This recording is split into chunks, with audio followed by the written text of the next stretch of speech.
Vous êtes sur la chaîne du développement. Bonjour et bienvenue dans cette édition de la mi-journée.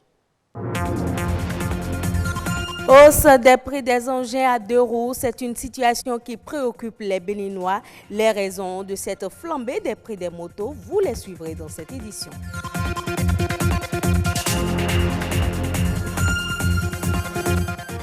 Du Dacoin, de l'Iam Pilé ou encore du Montéjan, demandez-en au Bénin et vous serez servi. Quelles sont les spécialités gastronomiques qui existent au Bénin? On le découvre dans ce journal. Assainissement des plans d'eau au Bénin, la qualité des produits halieutiques en dépend. Quelle stratégie adopter pour réhabiliter les plans d'eau au Bénin? Un spécialiste nous en parle.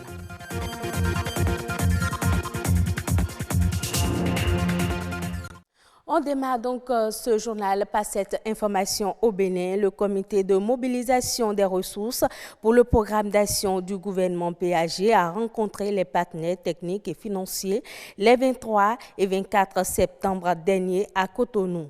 Un point sommaire de la mise en œuvre des réformes et des investissements a été fait à l'occasion et les partenaires ont exprimé leurs préoccupations en vue de renforcer leurs interventions.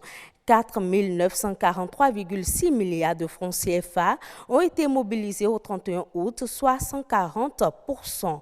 3 529,6 milliards de francs CFA étaient attendus pour la mise en œuvre du programme d'action du gouvernement, selon le ministre d'État chargé du plan et du développement, Abdoulaye Bio Tchané. Difficile de circuler à Cotonou sans rencontrer des conducteurs d'engins à 2 roues. C'est le moyen de déplacement le plus utilisé au quartier latin d'Afrique et presque tous les ménages en disposent. Cependant, ces dernières années, le prix des motocyclistes a connu une hausse, une augmentation des prix qui inquiète les Béninois. Quelles sont les véritables raisons de cette flambée des prix des motos? Les réponses dans ce reportage de Joseph Bonkedotou et Edwige Agassou. Je suis venu prendre une moto. J'ai vu que ça a pris de prix. Comme ce jeune homme, beaucoup de Béninois sont confrontés à la flambée du prix des engins à 2 roues. Il faut débourser toute une fortune pour s'offrir une moto aujourd'hui au Bénin. En 2017, c'était à 380 400 000. Mais aujourd'hui, présentement, on vend ça à 450 000. Il peut vendre ça aujourd'hui à 400 000. Demain, il va vendre ça à 450 000. Le prix des motos passant pratiquement du simple au double, les revendeurs essaient de justifier le phénomène. Le gouvernement va demander que les motos neuves soient vendues avec les plaques en même temps. C'est ça qui fait que ça a augmenté. Non seulement ça, l'association des vendeurs, des revendeurs, disons, des motos, eux-mêmes s'associent, ils augmentent. Il y a beaucoup de facteurs qui jouent sur le prix, la flambée du prix des motos. Donc, premièrement, il y a, si les matières premières, si les Blancs, les Chinois là-bas, si les matières premières font truc là, augmentent de prix, ils augmentent le prix par moment. Après ça, le dollar, la fluctuation du dollar. Si le dollar augmente les prix des motos, ça s'ajuste forcément. Après ça, il y a la fret. Des fois, la fret, le transport là, ça augmente par moment. Quand ça augmente, ça joue forcément aussi sur le prix des motos. Quatrième facteur, il y a 2 ans, l'ajustement du prix des motos et des frais de plaque. Compte tenu de l'importance des motos dans la mobilité de l'homme, les Béninois font des pieds et des mains pour en acheter quand bien même le coût devient de plus en plus exorbitant. Ça a pris de prix. Parce que c'est un moyen de déplacement, on doit l'utiliser. Ils sont obligés de payer parce qu'ils sont dans le besoin, ils doivent payer. S'il est évident qu'acheter une moto est une nécessité, il serait aussi assuré que la fixation des prix à la vente se fasse dans un cadre réglementaire. Au Bénin, la culture culinaire joue un rôle essentiel pour le développement du tourisme et elle peut même être un pilier de croissance. À cet effet, des initiatives privées sont organisées pour valoriser et révéler aux Béninois les mets traditionnels. État des lieux des spécialités gastronomiques incontournables qui existent au Bénin avec René Kofi et Patrick Adjagbodjou. C'est dans cette cuisine que Valérie, restauratrice, vit au quotidien sa passion pour l'art culinaire. Elle prend du plaisir à concocter certains délices traditionnels pour satisfaire les papilles gustatives de ses clients. Son goût pour la cuisine vient de la diversité des recettes culinaires dont regorge le Bénin, son pays. Des recettes malheureusement en voie de disparition.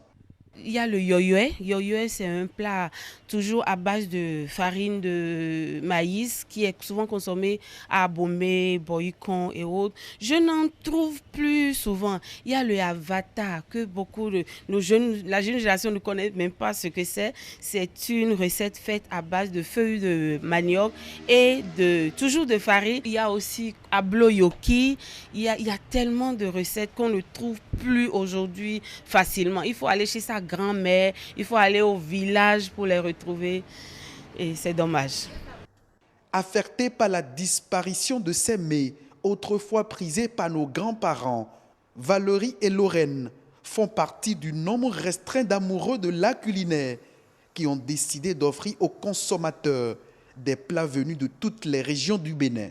Tout de suite, quand nous avons sorti notre carte pour le restaurant, beaucoup étaient étonnés de voir le nombre de plats béninois que nous avons mis sur la carte.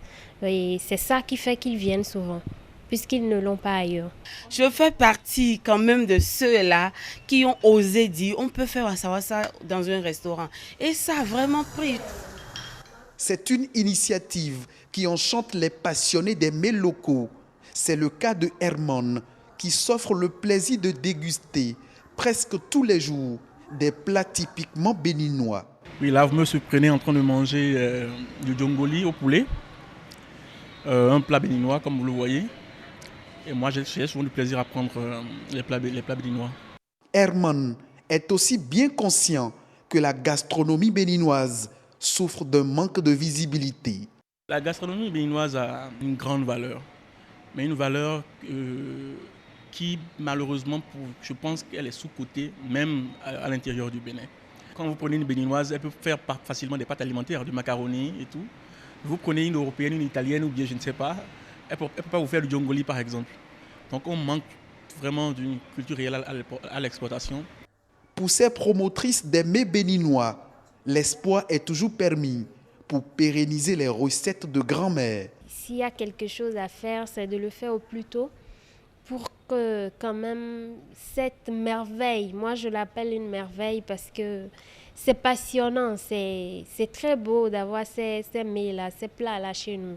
Nous avons une richesse. C'est vrai qu'au Bénin, on fait pas mal d'efforts, c'est pas mal, mais on doit faire encore mieux. Le présenter dans de grands salons, le présenter ailleurs, je le veux. Je voudrais qu'un jour, ça je l'ai toujours dit, qu'un jour quand on me dit, est-ce que tu connais le Bénin? On va me dire, ah, le pays où on mange à Mio là. Oui, je serais vraiment ravie. L'art culinaire fait partie intégrante de la culture d'un pays. Ne pas le promouvoir, c'est renoncer à son identité. Et pour avoir de bons produits halieutiques dans nos plats, il faut préserver les plans d'eau. Les plans d'eau constituent une richesse pour l'économie nationale compte tenu du rôle qu'ils jouent dans l'écosystème. Certaines activités humaines affectent la qualité des produits halieutiques à cause des engins techniques prohibés utilisés. Cyril Aroloukbé est ingénieur agro-halieutique. Il nous parle des mesures halieutiques et de réhabilitation des plans d'eau au Bénin. Il est au micro de Lazare Mégan. Les plans d'eau pourvoient en ressources halieutiques, c'est-à-dire les poissons, les crevettes, les crabes, tout ce que nous pouvons, les organismes que nous pouvons pêcher de nos plans d'eau. Les plans d'eau également, et ça constitue les moyens d'existence durable de centaines de milliers de pêcheurs. Donc, mais à l'heure où nous parlons, la pression sur la ressource est telle que si on ne fait rien, la ressource n'a plus la chance de se renouveler. Parce que la pression est tellement forte sur la ressource.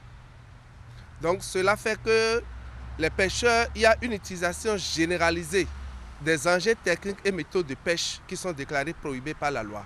Nous sommes à la phase d'assainissement. La phase de réhabilitation va nous conduire, n'est-ce pas, à développer des actions pour lutter contre les plantes, la jacinthe, dont les classes parmi les plantes aquatiques proliférantes. Après ça, il y aura l'assainissement des berges. Vous prenez les berges de la lagune de Cotonou, c'est-à-dire le long du marché d'Antopa.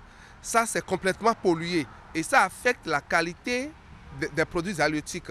Il y a une étape de l'opération qui va consister, n'est-ce pas, à assainir aussi cette berge. La suite, c'est qu'il faut diversifier les moyens d'existence des pêcheurs. Il faudrait que, parce qu'aujourd'hui, nous sommes à plus de 117 pêcheurs au kilomètre carré, contre une norme de 9 à 14 qui est admise. Donc il faut amener les pêcheurs vers d'autres activités. Il faut dire que la pression sur la ressource soit... Il faut desserrer la pression sur la ressource. Donc c'est en ça que consistent les mesures d'assainissement et de réhabilitation des plans d'eau. Le recyclage des déchets plastiques, une nouvelle méthode pour encourager la sauvegarde d'un environnement sain. C'est dans cette logique que le groupe Africa Global Recycling a mis en place depuis 2016 le concept « Moi je trie », un concept qui vient d'être financé par l'Union européenne, les ambassades de l'Allemagne et de la France. Edem Soussouko de la télévision togolaise. Des sachets de pure water, des bouteilles en plastique, des papiers et même des casiers de boissons en ballot ici entassés, prêts à avoir une nouvelle vie. Ils sont issus de tri effectués par l'entreprise Africa Global Recycling, AGR, et seront recyclés. Depuis bientôt 3 ans, AGR valorise tout type de déchets pour sauvegarder l'environnement. Et à travers son concept « Moi je trie », les élèves constituent les premiers acteurs pour un changement de comportement. Déjà, 40 établissements sont impliqués dans ce projet. C'est une expérience qui s'est faite au niveau du lycée français et de la bibliothèque Akplanou. Donc, le lycée français étant le premier partenaire avec AGR. Donc, on a été la première école au niveau du lycée français à répondre à la demande de AGR pour lancer ce projet Moi je trie. Puis les enfants donc à la fois faisaient du tri dans la classe, du tri dans la cour quand il y avait des choses à jeter, et aussi ramenaient des choses de la maison, des bouteilles en plastique, du papier quand on fait du tri à la maison. Moi je trie vient de recevoir un appui de taille pour mener à bien le programme. 20 millions de francs CFA offerts par l'Union européenne, l'ambassade de France et d'Allemagne pour cette première phase qui va permettre de toucher au moins 100 établissements scolaires. Le système de collecte est tout aussi simple pour garder les milieux scolaires sains. Il s'agit d'intégrer l'école au cœur des dispositifs de gestion et surtout de valorisation des déchets ménagers. Donc, il convient de trouver aussi du sens et de faire appel à des outils et à des ambassadeurs. L'outil pour nous, c'est l'école et plus largement les lieux d'éducation. Nous demandons aux élèves de désormais trier le déchet dans leur ménage, dans leur maison. Trier, de ramener les déchets qui sont inscrits sur les bacs que nous mettons à disposition. Papier, plastique et métaux. Pour la première fois depuis 3 ans, c'est cette année que Moi je trie sortira de Lomé. Le déchet peut créer de l'emploi et AGR aime les déchets. Le message est adressé aux élèves du lycée de Tokoin-Est qui sont invités à agir en éco-conscience. Il s'agit de toucher les apprenants et à travers eux, les parents. Les déchets ménagers assimilés dans le cadre de l'économie circulaire doivent être considérés comme un véritable gisement, source d'opportunités pour des initiatives de recyclage respectueuses des principes de développement durable. Il est précisé ici qu'avec 650 canettes, on peut fabriquer un vélo. L'an dernier, les établissements partenaires ont permis de recycler 15 tonnes de déchets.